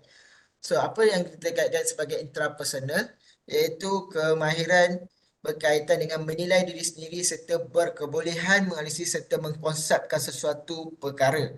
Iaitu di sini untuk intrapersonal ni dia adalah lebih kepada conceptualization, iaitu bagaimana dia ada konsep pemikiran untuk berfikir serta terbuka menerima sesuatu ilmu yang baru, juga dapat mengawal diri dari sebarang tekanan. Kerana apa? Mungkin ni in term of conceptualization ni dia sebenarnya merupakan satu kita panggil sebagai skill yang bukan dimiliki oleh semua orang, iaitu apabila dia lihat masalah tersebut, dia faham apa yang terjadi dalam organisasi tersebut. Dia sekilas dia tengok, dia faham. So ini kita panggil sebagai konsep punya skill sebenarnya. Ini jadi kadang-kala mungkin dalam masa yang sama ketika dia melakukan perubahan tu mungkinlah ada tekanan ataupun isu-isu yang apabila dia bentangkan kepada syarikat tersebut tetapi syarikat tersebut tidak menerima. Jadi mungkin dia ada emosional di situ. Apa emosional di situ mungkin dia cuba melawan dan memaksa sebagainya. Tetapi untuk ejen dalaman mungkinlah dari sudut emosi dan tekanan ni apabila tight deadline ataupun push daripada pihak atasan menyebabkan dia tertekan dan beremosional. So sebagai ejen perubahan dia kena ada intrapersonal skill antaranya. And then kita lihat kepada interpersonal iaitu bagaimana mengekalkan hubungan yang baik dengan semua individu dalam organisasi tersebut. Kerana apa? Kena faham bahawa sebagai ejen perubahan, mereka kena ada good communication skill dan bagaimana nak ada friendly approach dengan ahli organisasi yang lain. Kerana apabila perubahan dilakukan, yang pertama adalah melibatkan komunikasi. Jadi jika mereka tidak mampu berkomunikasi dengan baik, bagaimana untuk mereka melaksanakan tugas mereka sebagai ejen perubahan? Dan selain itu juga mereka bertindak sebagai coach atau coaching untuk melatih sesuatu perubahan dalam sebuah organisasi tersebut. Jadi jika mereka tidak mampu untuk coaching dengan baik, maksudnya mungkinlah dia ada kita panggil sebagai temper yang kurang baik. Jadi mungkin ini bukanlah perkara yang terbaik menyebabkan berlakunya konflik ataupun pergaduhan sama ada ejen perubahan atau dalaman ataupun luaran. Ini akan menjejaskan usaha-usaha ke arah perubahan tersebut. Dan kita lihat dari sudut perundingan. So apa yang kita taksirkan berkaitan dengan perundingan di sini adalah bagaimana untuk melakukan perundingan dalam sesebuah organisasi. So sebagai ejen perubahan dia kena pandai berunding. Kenapa? Dalam perundingan ini ada beberapa perkara yang perlu dirundingkan, antaranya mungkinlah kita nak tahu maklumat ataupun akses kepada maklumat-maklumat yang tertentu sebagai orang luar ataupun ejen dalaman dan sebagainya. Adakala maklumat yang kita dapat tu kurang mencukupi. Jadi kita kena berunding dengan organisasi tersebut untuk dapatkan maklumat-maklumat tersebut. So mungkinlah kita akan menjanjikan bahawa kita telus adalah dia punya dokumen yang perlu kita sign dan sebagainya. So dalam masa sama juga perundingan berkaitan bayaran, katakan, iaitu kita kata nak runding tu berapa bayaran tersebut dan bila bayaran akan dilakukan. Dan juga kemahiran di sudut untuk melakukan diagnosis, iaitu untuk memahami bagaimana sebuah organisasi beroperasi supaya mereka mudah untuk melakukan intervensi ataupun aktiviti-aktiviti perubahan yang boleh membantu organisasi untuk berubah daripada kondisi state yang kita panggil sebagai poor ke arah yang good condition. And then kita lihat kepada last kali iaitu lebih kepada mempunyai kemahiran memahami teori dan model. That's why sebagai ejen perubahan sama ada dalam ataupun luaran, model-model kajian ataupun scientific model ni sangat penting untuk mereka kuasai dan memahami, kerana dengan model ini barulah kita boleh meyakini pelanggan-pelanggan kita bahawa tindak kita terhadap organisasi tersebut adalah berdasarkan scientific model. Bukannya model assumption. Kita assume sana, kita assume sini, kita rasa ini salah ada, ini perubahan yang perlu dilakukan. Tidak. That's why kita kena faham teori atau konsep supaya apabila kita menerangkan kepada kita punya klien, iaitu mungkin terjadinya konsep demotivation, iaitu kita sebut bahawa dalam konteks ini mungkin saya lihat berlakunya demoralization among the employee. So disebabkan konsep apa berlakunya? Mungkin disebabkan reward tidak ada. Reward tak link dengan performance. Mungkin kita lihat dari sudut leadership ataupun kita lihat in term of flexible working hour yang tak berapa fleksibel. Biasalah memerlukan kemahiran untuk memahami teori dan model yang ada dalam konsep ataupun pengurusan. Dan dalam masa yang sama juga boleh melakukan intervensi, kerana intervensi ini juga dia refer kepada different konsep. Jadi sikit sebanyak pengetahuan berkaitan dengan teori dan model ini sangat penting bagi ejen perubahan. Dan kita pergi kepada yang terakhir iaitu menguruskan perubahan, iaitu memotivasikan perubahan. Sebab apa? Kita kena menangani halangan perubahan. Sekiranya ini adalah halangan, jadi kita kena memotivasikan perubahan tersebut. Antara cara untuk memotivasikan perubahan pertama boleh dilakukan adalah siapa yang willing untuk melakukan perubahan, mungkin kita akan motivate dia dengan bagi reward, ganjaran, ataupun kita bagi latihan Dan kita cuba normakan perubahan tersebut dalam tindak tanduk segenap dalam segenap step dalam kita punya organisasi. Jadi sedikit sebanyak sebenarnya membantu ahli untuk menerap perubahan-perubahan yang ada. Kemudian kita menetapkan wawasan ataupun menetapkan hala tuju perubahan tersebut.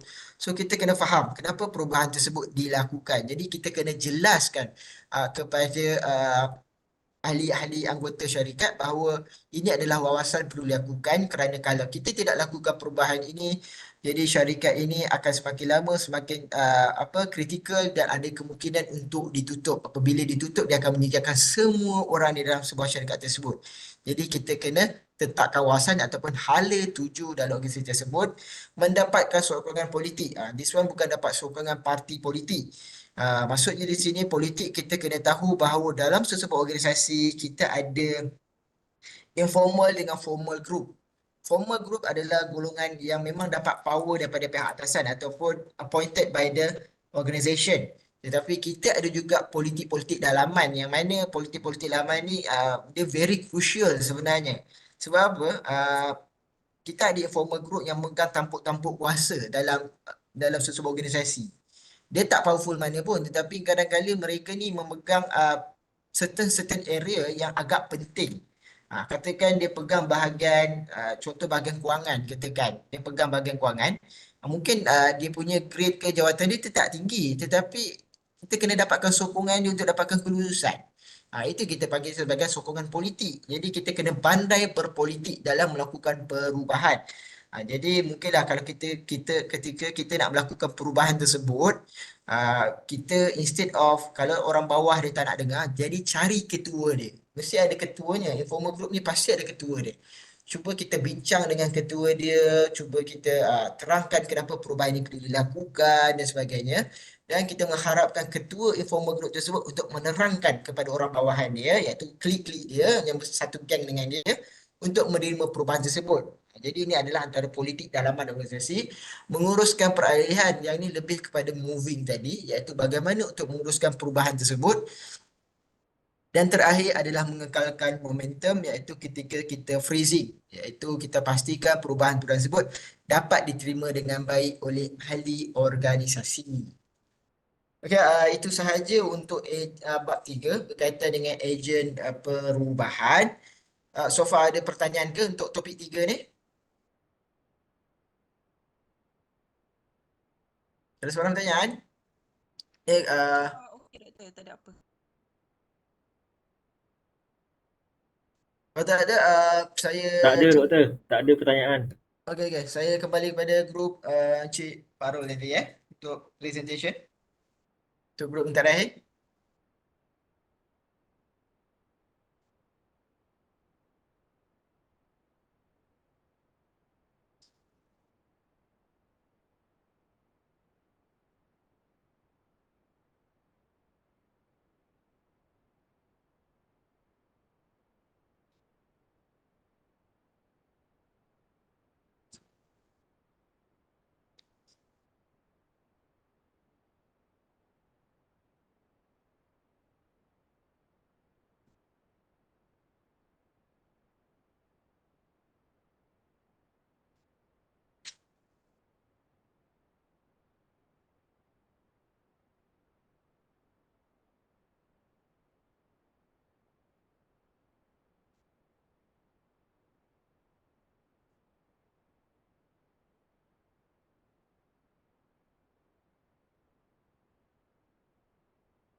Belum siap lagi Encik Fahrul punya bulan?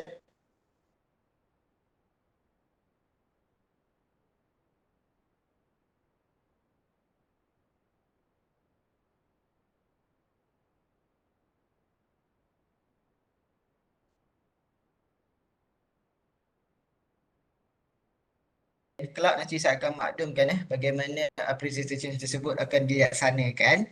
Sains kita ada lebih kurang 4, 6, lebih kurang 9 grup nanti saya akan maklumkan bagaimana presentation akan dilaksanakan. Jika tidak ada sebarang pertanyaan, jadi saya rasa kita boleh tamatkan kelas kita pada petang ini. So, lebih kurang ada dalam dekat 18 minit lah kot saya rasa.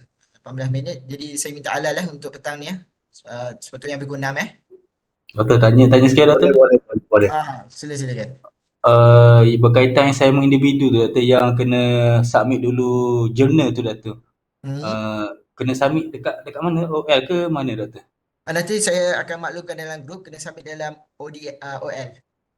Oh, okey, baik Doktor. Nanti saya akan Okey. buat macam satu platform kat situ lah. Nanti saya akan maklumkan. Okey, baik. Makasih Doktor.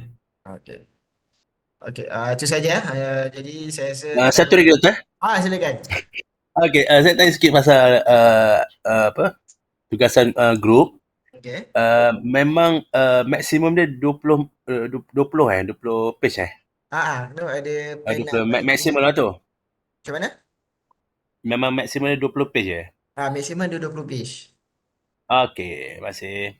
Jadi saya harap jangan lebih lah, sebab bagi saya itu dah cukup lah sebenarnya.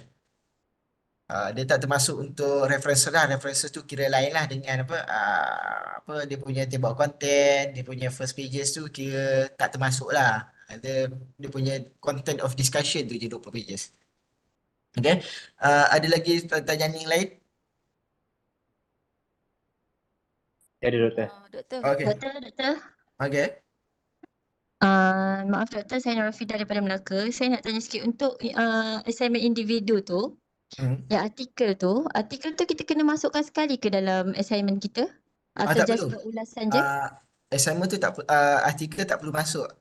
Hanya perlu extract sahaja informasi daripada artikel tersebut dan dijadikan perbincangan dalam assignment yang akan dilakukan. Maaf Doktor, tadi Doktor cakap apa? Abstract? Extract maksudnya keluarkan maklumat-maklumat yang penting, yang mungkin isu-isu ataupun yang ingin dibincangkan dalam assignment. Artikel tak perlu letak. Oh ya ke? Maksudnya kena ada summary ke tentang jurnal tu, ataupun tak payah buat pengenalan semua macam biasa je? Buat Cuma pengenalan tu. semua macam biasa saja, tak perlu summary Biasa je semua. lah. Summary tak perlu. Okey, baik Doktor. Terima kasih, faham. Okey, maksudnya. Okey, ada lagi ke?